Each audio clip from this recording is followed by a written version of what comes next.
El golpe no llegó como advertencia, llegó como ejecución. El 7 de mayo de 2026, México cerró una de las grietas fiscales más incómodas de su historia reciente, la grieta que permitió durante años que cientos de miles de estadounidenses vivieran en territorio mexicano, usaran servicios mexicanos, presionaran el mercado inmobiliario mexicano, aún así permanecieran fuera del radar tributario del Estado. Fue una amenaza de campaña, no fue un gesto simbólico, fue una decisión política calculada desde el poder y en el centro de esa decisión estaba Claudia Sheinbaum.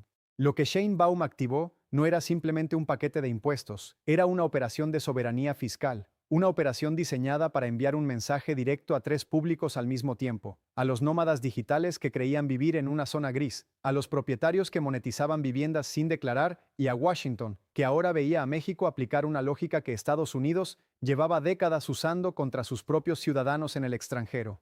La pieza más dura del movimiento fue el artículo 9 de la Ley del Impuesto sobre la Renta, una regla que ya existía, pero que durante años parecía dormir en los archivos del Estado. Si un extranjero permanece más de 183 días en México durante un año calendario, puede ser considerado residente fiscal. Y un residente fiscal no solo responde por ingresos generados en México, responde por sus ingresos globales. Ahí se rompió la ilusión. El programador que cobraba desde San Francisco mientras vivía en Oaxaca ya no podía presentarse como alguien ajeno al sistema.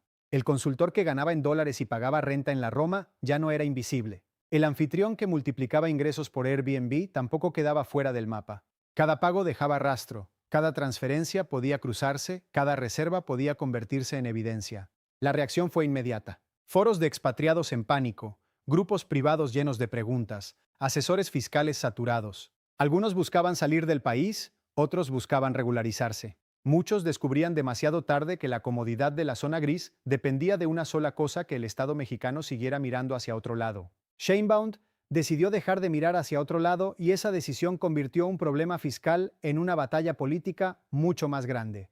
¿Quién tiene derecho a vivir en México?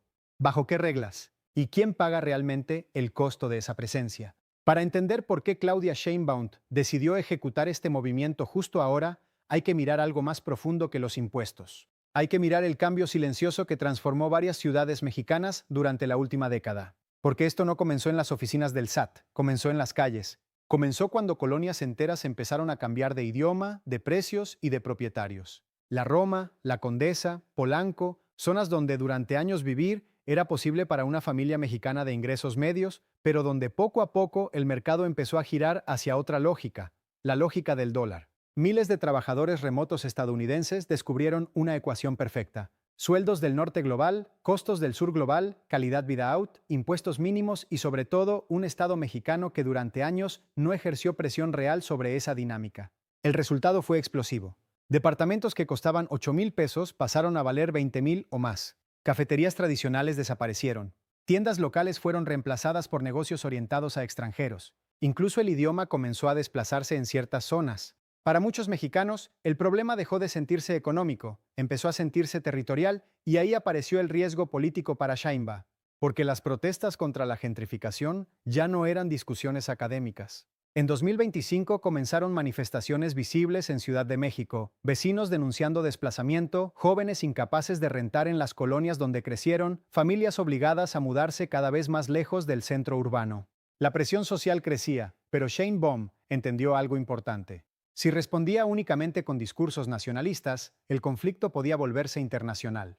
Necesitaba otro camino, necesitaba transformar una crisis social en un argumento legal y fiscal. Y ahí comenzó el diseño estratégico. En lugar de atacar directamente a los extranjeros, el gobierno empezó a construir una narrativa de reciprocidad.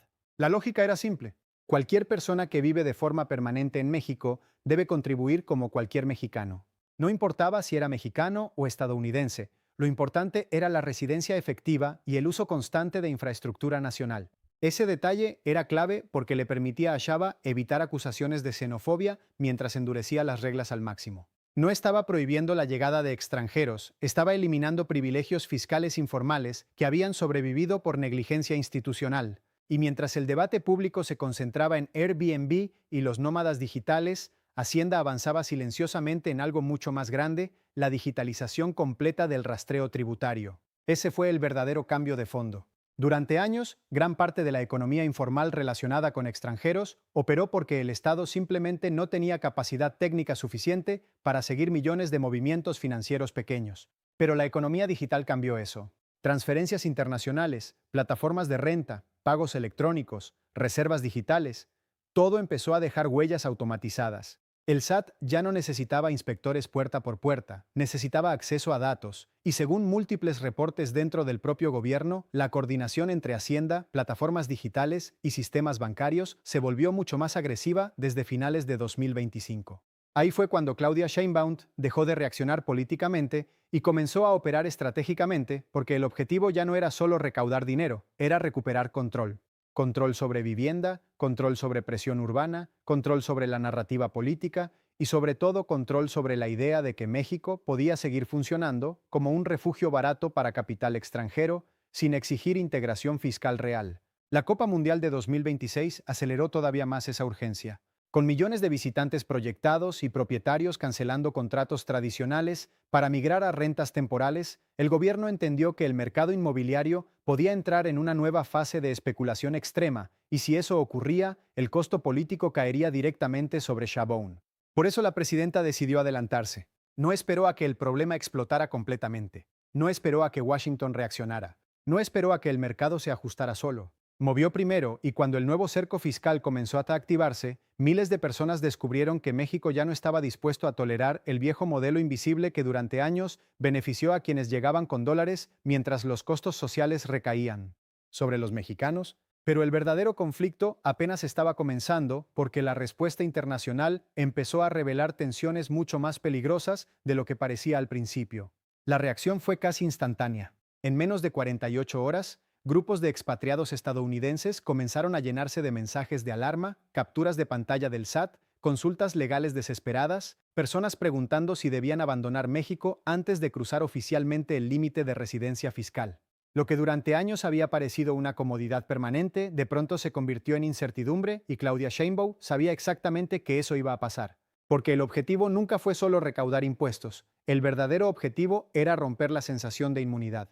Durante años, miles de extranjeros habían operado bajo la idea de que México era flexible, permisivo y fácilmente negociable. Una especie de territorio cómodo donde las reglas existían, pero rara vez se aplicaban con rigor. El problema para ellos fue que Sheinbaum decidió cambiar precisamente esa percepción. Y ahí comenzó la verdadera explosión política. Los sectores conservadores en Estados Unidos reaccionaron rápido. Algunos medios hablaron de hostilidad económica, otros intentaron instalar la narrativa de persecución contra ciudadanos estadounidenses. Influencers financieros comenzaron a advertir sobre un supuesto deterioro del clima de inversión en México, pero había un problema enorme para quienes querían atacar al gobierno mexicano. No existía un argumento legal sólido. México no confiscó propiedades, no prohibió la residencia de extranjeros, no creó impuestos exclusivos para estadounidenses. Lo único que hizo fue aplicar normas fiscales existentes sobre residentes permanentes dentro de su territorio. Colocó a Washington en una posición extremadamente incómoda porque Estados Unidos lleva décadas haciendo exactamente lo mismo mediante FATCA, el sistema que obliga a bancos de todo el mundo a reportar información financiera de ciudadanos estadounidenses bajo amenaza de sanciones severas. En otras palabras, Estados Unidos exige tributación global para sus propios ciudadanos, pero ahora enfrentaba a un México que empezaba a reclamar una lógica parecida dentro de su propio territorio. La contradicción era evidente y Sheinbaum la explotó con precisión política. En lugar de confrontar directamente a Trump o atacar públicamente a Washington, la presidenta mexicana utilizó una estrategia mucho más inteligente: convertir el debate en una cuestión de soberanía nacional. Cada vez que surgían críticas, el gobierno respondía con la misma idea central. México tiene derecho a aplicar sus leyes fiscales. México tiene derecho a proteger su mercado inmobiliario. México tiene derecho a exigir reciprocidad. Ese discurso comenzó a ganar apoyo rápidamente dentro del país, especialmente después de las protestas de 2025 en colonias como Roma y Condesa, donde el resentimiento social contra la gentrificación ya era visible. Para muchos mexicanos, el conflicto dejó de tratarse de impuestos. Empezó a tratarse de dignidad nacional, y ahí Sheinbaum encontró una ventaja política enorme porque logró unir dos narrativas muy distintas en una sola operación: justicia fiscal y defensa social. La oposición quedó atrapada. Si criticaban las medidas, parecían defender privilegios extranjeros. Si las apoyaban, fortalecían el liderazgo político de Sheinbaum. Mientras tanto, el SAT seguía avanzando. Notificaciones automáticas, cruces de datos, supervisión de plataformas digitales, retenciones fiscales sobre Airbnb, nuevos controles migratorios. Todo empezó a conectarse dentro de un mismo sistema y eso provocó otra reacción inesperada. Muchos extranjeros comenzaron a abandonar México silenciosamente. Portugal, Indonesia, Georgia, Colombia. Algunos buscaban nuevos destinos donde el control fiscal todavía fuera más débil. Otros simplemente entendieron que la ventaja económica de vivir en México ya no compensaba el riesgo tributario creciente. Pero los que decidieron quedarse enfrentaron otro problema. Regularizarse implicaba reconocer años enteros de vacío fiscal potencial. Y ahí apareció el miedo real, porque cuanto más avanzaba la digitalización del SAT, más evidente se volvía que el Estado mexicano ahora tenía herramientas suficientes para reconstruir movimientos financieros pasados. La vieja zona gris comenzaba a desaparecer y Claudia Sheinbaum acababa de demostrar algo que pocos esperaban el gobierno mexicano. No solo tenía las leyes para hacerlo, también tenía la voluntad política de ejecutarlas. Pero la verdadera pregunta nunca fue cuánto dinero podía recaudar México. La verdadera pregunta era por qué Claudia Sheinbaum decidió convertir este tema en una prioridad política nacional justo al inicio de una etapa tan delicada para su gobierno, y la respuesta aparece cuando se observa el mapa completo de la estrategia.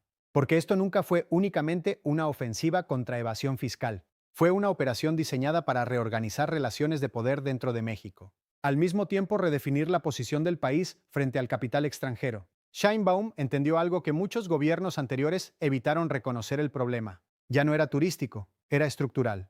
Durante años, México promovió inversión, apertura y llegada de extranjeros bajo la lógica de crecimiento económico, pero esa lógica empezó a producir efectos secundarios cada vez más visibles. Inflación inmobiliaria, desplazamiento urbano, mercados dolarizados, dependencia creciente de economías externas dentro de ciertas zonas metropolitanas, y políticamente eso comenzó a convertirse en una amenaza porque cada aumento yenta, cada protesta vecinal y cada colonia transformada en enclave para extranjeros terminaba golpeando directamente la legitimidad del gobierno mexicano. Sheinbaum no podía ignorarlo, pero tampoco podía reaccionar con nacionalismo improvisado. Un choque frontal contra estadounidenses habría provocado presión diplomática inmediata, fuga de inversión y un conflicto internacional innecesario. Por eso eligió otro camino. Eligió convertir el conflicto social en un problema técnico de soberanía fiscal. Esa decisión fue clave porque una batalla cultural divide. Una batalla legal reorganiza poder, y ahí es donde aparece el verdadero nivel estratégico de la operación. La presidenta mexicana construyó un discurso extremadamente difícil de atacar desde el exterior. No habló de expulsar extranjeros, no habló de cerrar fronteras, no habló de castigar nacionalidades específicas, habló de reciprocidad. Si una persona vive de forma permanente en México, utiliza infraestructura mexicana y participa activamente en la economía mexicana, entonces debe contribuir bajo reglas mexicanas. Ese marco narrativo cambió completamente el tablero.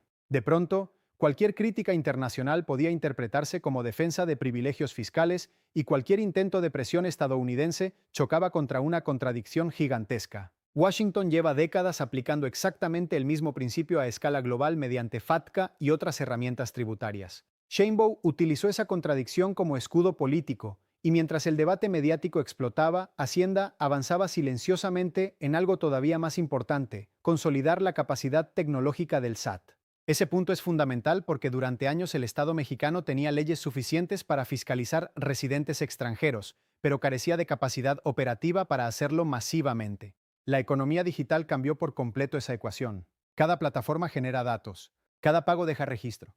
Cada reserva produce información verificable. Airbnb, transferencias bancarias, tarjetas internacionales, pagos digitales, movimientos migratorios. Todo comenzó a integrarse dentro de un ecosistema de vigilancia fiscal mucho más sofisticado, y Sheinbaum entendió el potencial político de esa transformación tecnológica.